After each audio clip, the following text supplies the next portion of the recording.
সুতরাং এই সরকারের প্রতিনিধি হিসাবে অবশ্যই আমি আপনাদের জবাবদিহিতার মধ্যে থাকতে আমি মনে করি সকল সময় আমি বাধ্য, কারণ আমরা আপনাদের ভোটেই নির্বাচিত হয়েছি এবং আমাদের কাজই হচ্ছে এই ঢাকা ৯কে এবং বাংলাদেশকে গড়ে তোলা।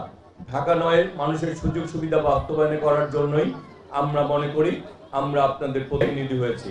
বর্তমান সরকার সারা ঢাকা শহরে যতটি আবাসিক হাউজিং এলাকা রয়েছে সবগুলি হাউজিং এলাকাকে সিটি কর্পোরেশনের অন্তর্ভুক্ত করা হয়েছে এবং সিটি কর্পোরেশনের মাধ্যমেই এই হাউজিং এলাকার উন্নয়নের জন্য সরকার সিদ্ধান্ত নিয়েছে। কিন্তু গ্রিন মডেল টাউন সহ কিছু এরকম হাউজিং রয়েছে যারা চায় না যে এগুলি সিটি কর্পোরেশনের অন্তর্ভুক্ত হোক এবং সিটি কর্পোরেশন এখানে সেবা দেখ, এই এলাকাগুলি উন্নয়ন করুক, সিটি কর্পোরেশনের এখানে উন্নয়নের সাথে সম্পৃক্ত হোক। হাউজিং কোম্পানিগুলি এগুলি চায় না বলেই এই এলাকার উন্নয়ন বারবার বাধাগ্রস্ত হচ্ছে।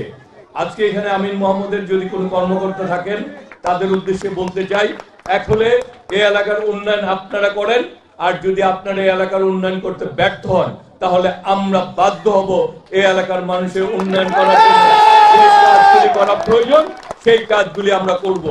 বিগত দিনে যেই সরকারগুলি ছিল সেই সরকারের জনগণের কাছে কোনো জবাবদিহিতা ছিল না, কারণ তারা জনগণের ভোটে নির্বাচিত সরকার ছিল না। আর আমরা যেহেতু জনগণের সরকার, ভোটে নির্বাচিত সরকার, সুতরাং জনগণের কাছে আমাদের জবাবদিহিতা রয়েছে। আপনাদেরকে 6 মাস সময় দেওয়া হচ্ছে। এই বছরের মধ্যে আমিন মোহাম্মদ যদি আপনারা আপনাদের কাজগুলি করতে ব্যর্থ হন তাহলে আমরা আমাদের জনগণকে নিয়ে এই এলাকার উন্নয়ন করার জন্য যে পদক্ষেপ নেওয়া দরকার আমরা সেই পদক্ষেপগুলি নিতে বাধ্য হব। আমরা ইতিমধ্যে শুনেছি এই এলাকার উন্নয়নের জন্য আপনারা 38 কোটি টাকা নিয়েছেন এই এলাকার যারা জমির মালিক রয়েছে তাদের কাছ থেকে। সুতরাং এই এলাকার মানুষের একটি খেলার মাঠ প্রয়োজন, একটি কবরস্থান প্রয়োজন, রাস্তাঘাটগুলি উন্নয়ন প্রয়োজন, সেই কাঁচা বাজার প্রয়োজন। এই কাজগুলি আপনাদের করা উচিত। অন্যান্য এলাকায় হাউজিং কোম্পানিগুলোর মধ্যে এই এলাকাটি যেহেতু একটু বিচ্ছিন্ন, সেই এলাকার আমি মনে করবো এই এলাকার যেসব বিভিন্ন কমিটি রয়েছে তারা আপনারা এই এলাকায় যদি ভিতরে পরিবহনের নিজস্ব ব্যবস্থাপনায় নিজস্ব একটা ড্রেস দিয়ে নিজস্ব পরিবহনের ব্যবস্থা করতে পারেন তাহলে আমার মনে হয় এটি এলাকাবাসীর জন্য অনেক ভালো হবে, যেটা অন্যান্য হাউজিং কোম্পানিগুলি করেছে। এটিও আপনারা করে দেখতে পারেন পরীক্ষামূলক ভাবে। আরেকটি কথা হচ্ছে যে এখানে আর যে দাবিটি এসেছে ময়লার জন্য, আজকে ময়লার সাথে আমাদের দলের যারা যদি কেউ সম্পৃক্ত থাকে আমি যতটুকু জানি সম্পৃক্ত রয়েছে, তাদের উদ্দেশ্যে বলছি যে আপনারা আগামী 1 মাসের পর থেকে, আমি 1 মাস পরে দেখব যে এই এলাকা ময়লা থেকে যাতে প্রতিটি ঘর থেকে 100 টাকা নেওয়া হয়। যারা যদি 100 টাকার বেশি কেউ নেন তাদের যাতে সেই বরাদ্দ বাতিল হয়। আমি কিন্তু সিটি কর্পোরেশনের প্রশাসককে বলে, তিনি নিজেও বলেছেন সেই আপনাদের সেই আমি আপনাদের যাতে সেই লাইসেন্স যে অনুমোদন দেওয়া হয়েছে পারমিশন সেটি বাতিলের ব্যবস্থা করব। সুতরাং আমার দলের হোক আর যেই হন এই এলাকার যাতে সিটি কর্পোরেশনের বরাদ্দকৃত অর্থই, এটি এই এলাকা অনেকে বলতে পারেন যে এটি সিটি কর্পোরেশনের আওতাধীন না, কিন্তু এই এলাকার মানুষ যেহেতু হোল্ডিং ট্যাক্স দেয় সুতরাং তাদের সিটি কর্পোরেশনের যে নিয়ম সেই নিয়ম অনুযায়ী আপনারা তাদের কাছ থেকে ময়লা টাকা সংগ্রহ করবেন, অতিরিক্ত কোনো টাকা সংগ্রহ করা যাবে না। একটি কথা মনে রাখতে হবে, বাংলাদেশ জাতীয়তাবাদী দল জনগণের দল। বাংলাদেশ জাতীয়তাবাদী দল জনগণের কাছে প্রতিশ্রুতিবদ্ধ এবং প্রতিজ্ঞাবদ্ধ।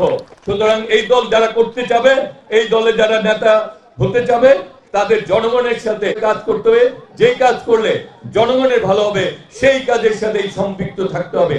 জনগণের উপরে মাস্তানি করে, অত্যাচার করে, নির্যাতন করে যে নেতা হতে চাবে তাকে কোনোদিন অন্তত আমরা ঢাকা ৯ নেতা হতে দিব না। আর সবাইকে আমি বলবো শহীদ রাষ্ট্রপতি জিয়া রহমানের আদর্শকে ধারণ করে, দেশনেত্রী বেগম খালেদা জিয়ার আদর্শকে ধারণ করে আমাদের বর্তমান প্রধানমন্ত্রী জনাব তারেক রহমানকে তার কর্মকাণ্ডকে অনুসরণ করে আপনার আপনাদের দল, আপনাদের কর্মকাণ্ড, আপনাদের ব্যক্তিগত ব্যবহার সবকিছু পরিচালিত করেন। কারণ বিগত দিনে আওয়ামী লীগ যেভাবে চলছে আমরা জাতীয়তাবাদী দলের নেতা কর্মীদেরকে সেভাবে চলা যাবে না, আমরা চলতে দিব না। আর একটি কথা মনে রাখবেন, নিজেকে ফোকাস করতে হলে নিজের কর্মকাণ্ডের মাধ্যমে ফোকাস করতে হবে। নিজেরা ভালো কাজ করেন, আমাদের দলের ব্যানারও আপনাদেরকে আগামী দিনে এলাকার উন্নয়নে বিভিন্ন কর্মকাণ্ডকে আপনাকে তুলে ধরতে হবে। শুধুমাত্র মানুষ বেসরকারি ভাবে বা ব্যক্তিগত ভাবে প্রাতিষ্ঠানিক ভাবে কাজ করবে না, আমাদের দলকেও বিভিন্ন উন্নয়নমূলক কর্মকাণ্ডের সাথে সম্পৃক্ত হতে হবে এবং আমরা যাতে বৃক্ষরোপণ, পরিষ্কার পরিচ্ছন্ন এবং মশক নিধন সকল কর্মকাণ্ডের সাথে দলীয় কর্মীদেরকে সম্পৃক্ত হতে হবে এবং দলীয় ব্যানারেও সেই কাজগুলি করতে হবে। আজকে আমি এখানে দলীয় নেতা কর্মীদের সেই কথাগুলি বলছি। আর এই এলাকার মানুষের সাথে আমরা রয়েছি, আমরা কোনো হাউজিং কোম্পানির কাছে আমরা দায়বদ্ধ না। আমার সাথে আমি বিগত নির্বাচন করেছি, নির্বাচনে কোন হাউজিং কোম্পানি, কোন ডেভেলপার, কোন প্রতিষ্ঠান, কোন ব্যবসায়ী বলতে পারবে না তার থেকে আমি 1 টাকা নিয়েও নির্বাচন করি নাই। সুতরাং মানুষের কাছে দায়বদ্ধতা রয়েছে, জনগণের কাছে দায়বদ্ধতা রয়েছে, কার কোন কোম্পানির কাছে দায়বদ্ধতা নাই। অবশ্যই আমরা এলাকার উন্নয়ন চাই, হাউজিং কোম্পানিগুলি এলাকার উন্নয়ন করুক, আমরা তার পাশে থাকব। কিন্তু জনগণকে অত্যাচার করে, এলাকার মানুষকে জিম্মি করে আপনারা ব্যবসা বাণিজ্য করবেন, এটি আমরা মেনে নিতে পারি না, আমরা মেনে নিব না। আর আমরা চাই সকলে মিলে ঐক্যবদ্ধভাবেই এলাকার উন্নয়ন করতে।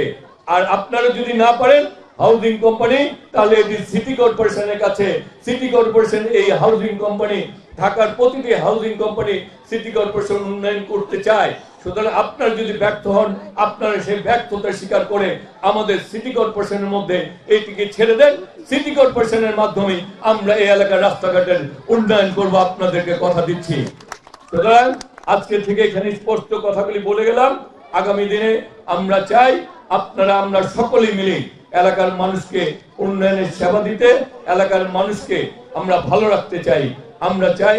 আর এখানে এসির কথা বলেছেন মসজিদে, আমিন মোহাম্মদ, আপনারা যদি এই মসজিদের এসি দিতে ব্যর্থ হন আমাদেরকে বলেন, আমি ব্যক্তিগতভাবে জনপ্রতিনিধি হিসেবে বলছি এসির ব্যবস্থাও আমরা করে দিব। সুতরাং আমরা জনগণের সেবা দিতে চাই, আপনারাও জনগণের সেবা দেওয়া, শুধু ব্যবসায়িক মানসিকতায় থাকে না, জনগণের সেবা দেওয়ার জন্য কাজ করেন, জনগণের সেবা দেওয়ার জন্য কাজ করেন, তাহলে জনগণও আপনাদের পাশে থাকবে। আর জনগণকে জিম্মি করে কোন শুধুমাত্র ব্যবসায়িক উদ্দেশ্যে কাজ করেন না। কারণ আপনাদের এই আমিন মোহাম্মদের যিনি চেয়ারম্যান ছিলেন, তিনি এক সময়, আমি বিভিন্ন সময় তাকে দেখেছি, সব সময় ইসলামিক বই খাতা নিয়ে উনি ধারণ করতেন, ইসলামের কথা বলতেন। আপনারা তার সন্তান হিসাবে, আপনারা তার উত্তরসূরি হিসাবে যোগ্য উত্তরসূরি হন, মানুষের কল্যাণ করেন, মানুষের কল্যাণের মাধ্যমে ব্যবসা বাণিজ্য করেন, আমরা আপনাদের পাশে থাকব।